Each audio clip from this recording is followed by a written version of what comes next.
2 deputies that were shot and 1 Locust Grove officer that was shot. It's really scary. So many people by his side, his brothers in arms. The Locust Grove police officer died shortly afterwards at the hospital. 1 sheriff's deputy is in serious condition and in surgery. All 3 of them need prayer, and all we could do was lift them up and let God take care of them.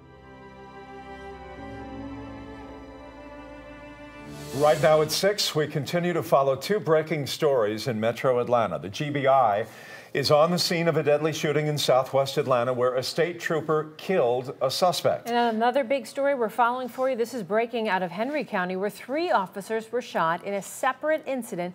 This happened while serving a warrant. Locust Grove officer Chase Maddox was killed. Henry County deputies Sidney Calloway and Michael Corley were both injured. They are recovering tonight from those wounds. We have team coverage of the story. We have reaction from city leaders and 1 deputy's family. And we begin with our Caitlin Ross near the scene of that shooting not far from the Tanger Mall. Caitlin, this neighborhood, is it still blocked off right now on St. Francis Court? Yes, much of the neighborhood is still blocked off, Jeff. They have crime scene tape up. They're still investigating. They're still inside that home. You can see this is still a very active scene here as police try and figure out exactly how this happened. We know that the 2 Henry County deputies were here serving a warrant from traffic court. That's when they encountered the suspect, who they say immediately became combative. They knew it was going to be a problem, so they called Locust Grove and asked for backup. That's when Chase Maddox arrived. As soon as that Locust Grove police officer got on the scene, things turned ugly. The suspect started shooting, and it turned horrible. They say he was shooting through the door. He hit Officer Chase Maddox, then Deputy Michael Corley and Deputy Ralph Calloway. Thankfully, Corley and Calloway were both wearing bulletproof vests that did help save their lives. We know Corley is out of the hospital. Calloway in surgery, still recovering. The sheriff says these men were just trying to do their job. You never know when you're going to take somebody into custody what kind of response you're going to get. But our information is that it was obvious that the individual was not going to go. And that's the reason they called for a Locust Grove officer to give them some more assistance, because they knew that he was not going to be willing to go with them. Police say they're talking to his family tonight, trying to figure out exactly what would have made him react like this and what happened. They still have not publicly identified him. Caitlin Ross reporting tonight. Thank you very much. We have learned that the injured Henry County deputy Michael Corley was released from the hospital this afternoon. This gentleman spoke to us outside of the Atlanta Medical Center and told us the bulletproof deputy Corley, the bulletproof vest that Corley was wearing saved his life. Let's get a little bit more on the story. Faith Abube is just outside of the Atlanta Medical Center with the very latest. Faith.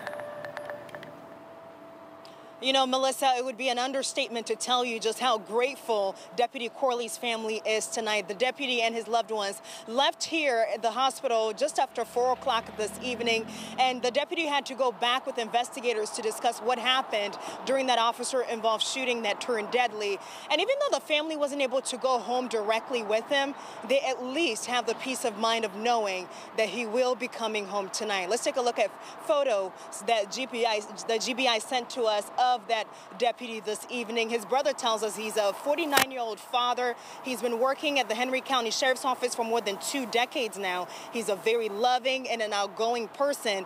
And with a job like he has, his brother says they're always worried about his safety and always stressed to him to wear his bulletproof vest when on the job. And it's that bulletproof vest that we're told today saved Deputy Corley's life. Scared to death. He's scared to death? Scared to death. What were some of his words? He really hadn't had time to process what happened. Being shot is a whole different thing. This is his first time he's ever had to encounter something like this. He was smiling. He's smiling when he left to get his MRI. He's doing good, smiling. So we just want to thank God for that bulletproof vest. And little by little tonight here at Atlanta Medical Center, we're seeing law enforcement presence here reduced to just a few vehicles. You're seeing one Henry County Sheriff's vehicle here. Right now, we're told one deputy is still in serious condition here at the medical center. And of course, everyone is asked to pray for that deputy along with the family members of all the other deputies involved in the shooting today, Melissa.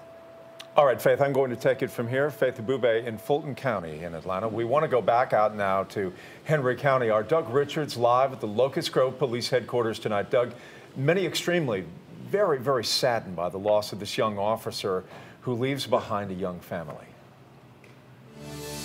It hit these folks really hard. This is the Locust Grove Police Department. It is a modest department with only a couple of dozen officers. This is one of the patrol cars. Chase Maddox was a patrol officer, well regarded, and a hometown boy. We are tore up, we are hurting and crying, and it may start right now, but it's been a bad morning for us. The grief seemed to nearly overcome Locust Grove Mayor Robert Price. He had known Officer Chase Maddox for much of his life. Maddox grew up in this community and was a husband and father. This lady, his wife, is fixing to have a baby, and they say any day now, and I'm expecting a new baby. It's just, it's got us all tore up, and we just ask for prayer for the community that the healing will come. Maddox died while serving a warrant with Henry County deputies in a subdivision south of downtown. Oh, he was a good fellow. His mom and dad, I mean, his dad and them, family, they are just good. I just don't know what we're going to do when we have to meet them. It's just hard for somebody to lose such a young child.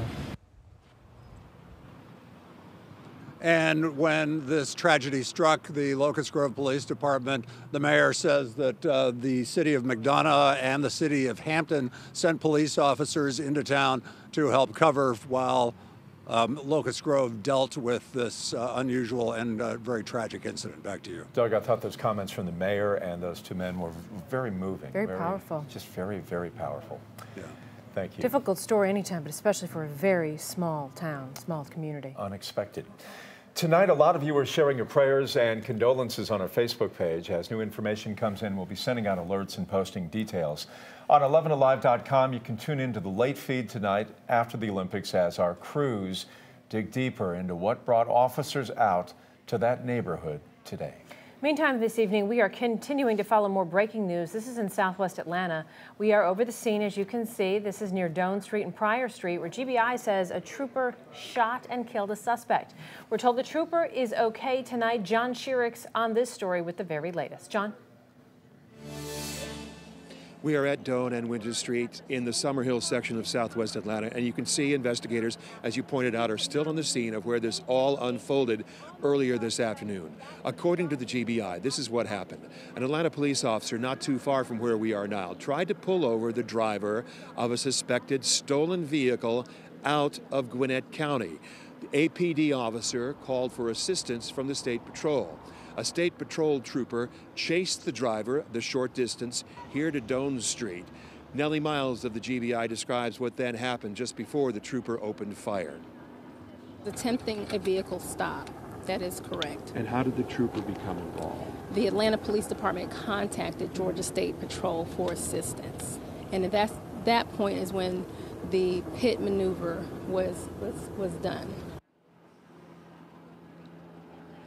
So Nellie Miles of the GBI is saying that the trooper performed a pit maneuver to try to stop the driver, but the driver kept on going. She says the driver rammed an Atlanta police car, and that's when the trooper opened fire. We don't know how many shots he fired. We don't know if the driver was killed from the shots or from the collision or both. That's part of the GBI investigation right now. But again, the trooper and all Atlanta police officers are okay. Back to you. John Shirrick in Southwest Atlanta.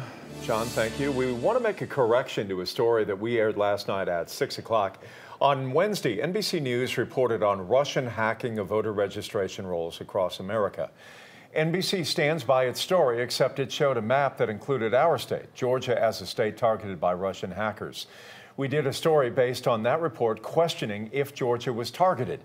NBC has since corrected the map, showing Georgia is not is not one of the targeted states. So we want to clarify that, according to NBC and Secretary of State Brian Kemp, Georgia was not one of the states targeted by Russian hackers. Well, you ready for the weekend? Well, for the third weekend in a row, it looks like we're going to see a soaking pattern setting up. So coming up, who needs to be most concerned about flooding? Thank you, Samantha. And celebrating the opening of the Winter Olympics, we're live in South Korea as the U.S. gets ready to watch the big ceremony right here on NBC.